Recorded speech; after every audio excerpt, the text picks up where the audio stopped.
Hi everybody, welcome to my new video on income tax. Now in today's video, I am going to discuss something about TDS. Now in TDS, I am not going to discuss any specific section today, but I am going to have a very generalized discussion about TDS. See, everyone knows that in income tax, there is a concept of TDS, yes, which is tax deducted at source. But friends, many a times there is a confusion about this TDS when the amount is also saying something about GST. Now, some students might be confused, okay, when we are talking about income tax, how the hell GST comes into picture? So, let me give you an example. Say, for example, there is a chartered accountant who is providing professional services to, say, for example, one company which is Tata.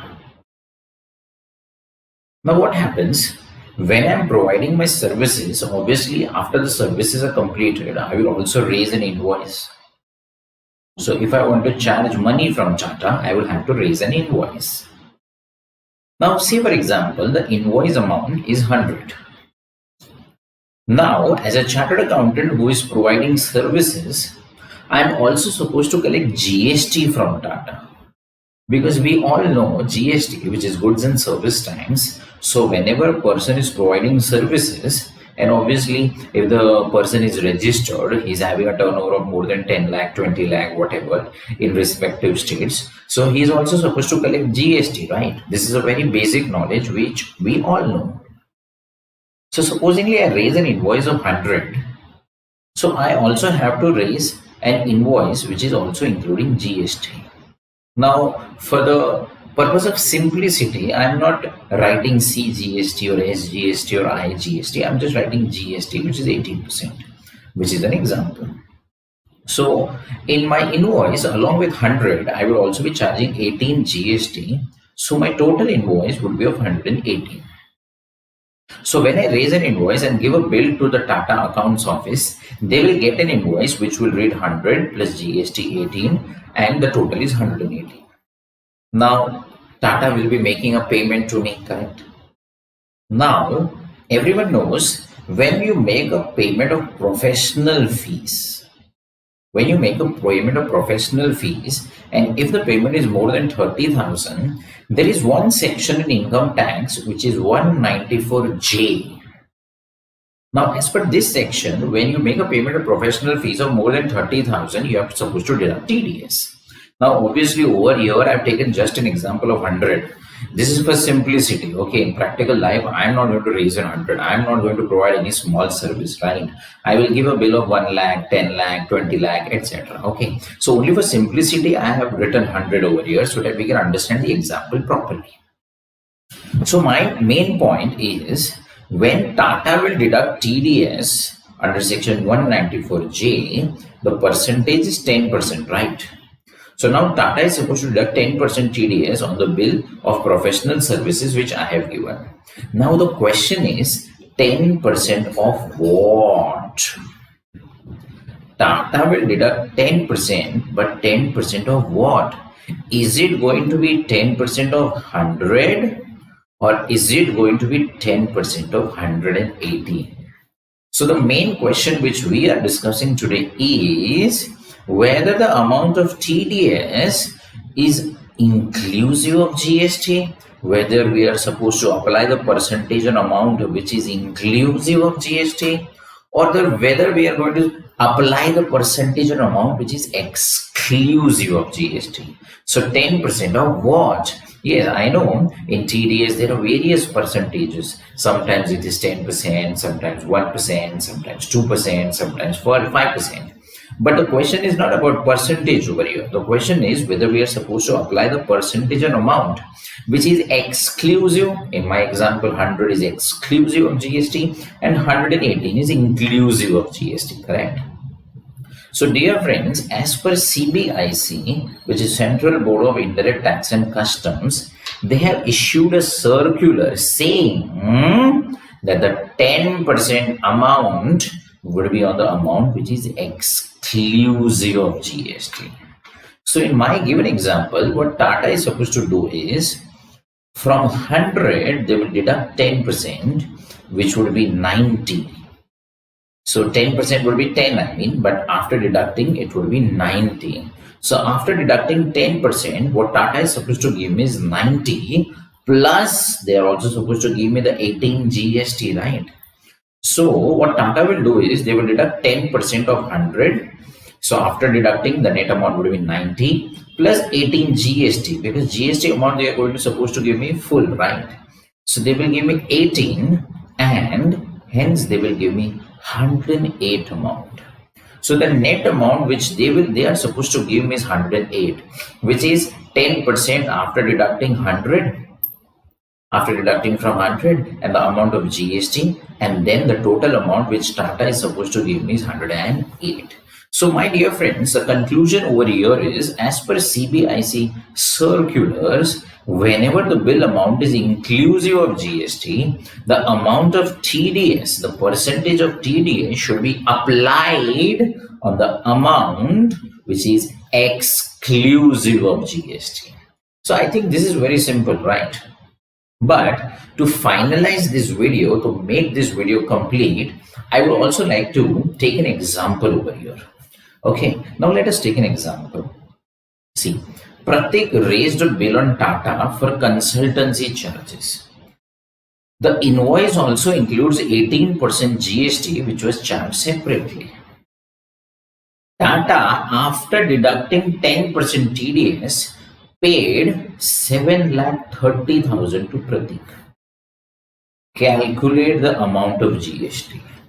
So friends, when I was explaining you, I had taken a very basic example of 100, 18, 118, etc.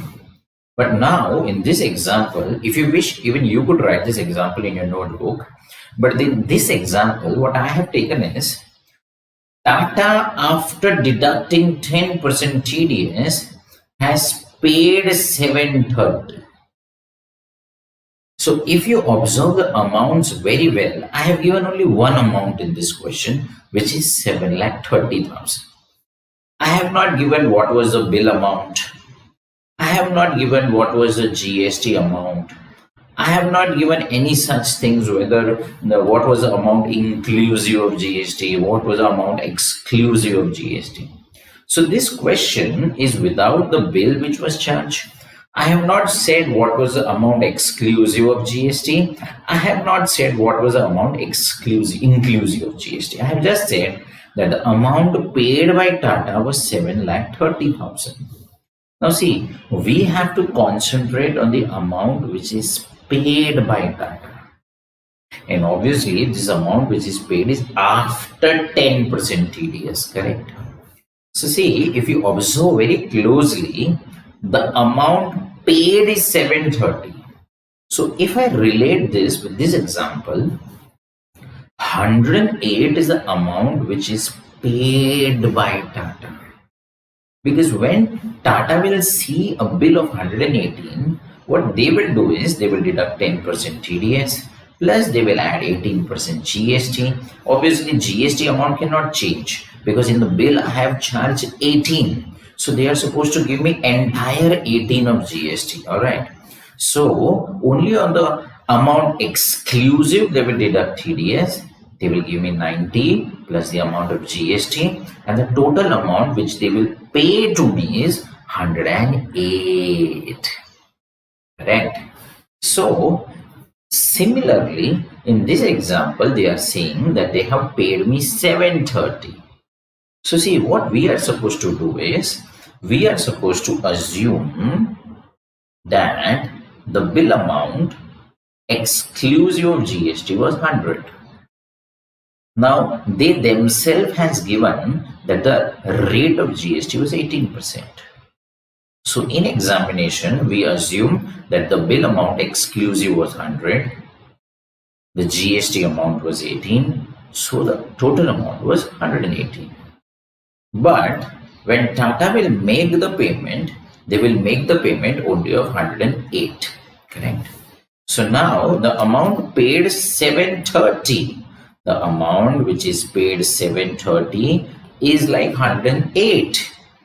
So they have made a payment of 730 to me. Obviously, that 730 is after deducting the TDS component, but inclusive of 18% GST.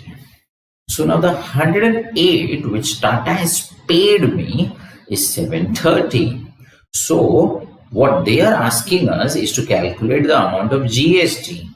So what I will do is I will do cross multiplication. So even you take a calculator and you do cross multiplication. If 108 is 730, then 100 is how much? So we can do 730 multiply by 100 divide by 108, which would be 675, 926 I can say. So 675, 926 round off, that is the 100 component amount. And then if I also want to find out the component of 18, because I want to find out GST as well, right?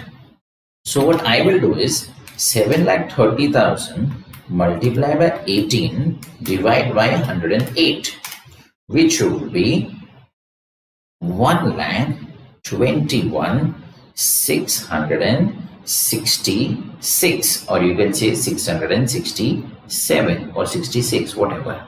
So the amount of GST which I am getting is 121,667. So 121,667 plus the basic amount is 675,926. So the total bill amount comes to 7,97,000. So amount is 797,593. So see, this is the amount of GST, correct? So this is the amount of GST, this is the amount of 100, which is the amount which is exclusive of GST, and this is the total amount which is 118. So you can say this is 100, this is 18, this is 118. Now what Tata has paid me is only 730. But what is 730? 730 is the amount which is 108. How did I get 108? The 90 component which was after deducting TDS, and 18 is the entire amount of GST.